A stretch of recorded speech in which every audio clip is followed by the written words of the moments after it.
याच दरम्यान एकनाथ शिंदेंना मुख्यमंत्री होण्याची इच्छा होती, मात्र महाविकास आघाडीत असताना एकनाथ शिंदे ज्युनियर होते, त्यामुळे ते मुख्यमंत्री होऊ शकले नाहीत, असं वक्तव्य ठाकरे गटाचे खासदार संजय राऊतांनी केलंय।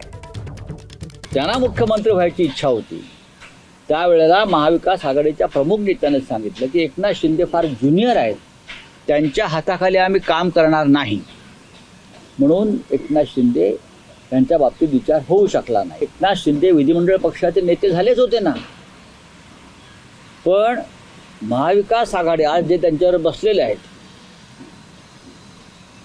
अजित पवार व त्यांचे इतर सहकारी, ज्यांनी त्यांचा परवा सत्कार केला दिल्लीमध्ये महादजी शिंदे पुरस्कार देऊन, ते स्वतः ज्येष्ठ नेते शरद पवार, या सगळ्यांची भूमिका होती एकनाथ शिंदे चालणारच नाहीत आम्हाला। जर भारतीय जनता पक्षाबरोबर राज्य निर्माण झालं असतं, भारतीय जनता पक्षावर मी काय म्हणतो ऐकून घ्या, त्याने जर शब्द पाळला असता आमचा 50-50चा, तर शिंदेच तेव्हा मुख्यमंत्री झाले असते।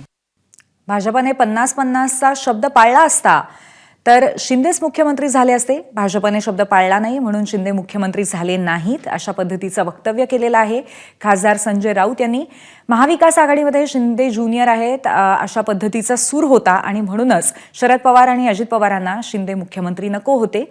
महाविकास आघाडीतल्या प्रमुख नेत्यांचा शिंदेंसाठी नकार होता, अशा पद्धतीचे काही महत्त्वाचे दावे महाविकास आघाडी सरकारच्या वेळच्या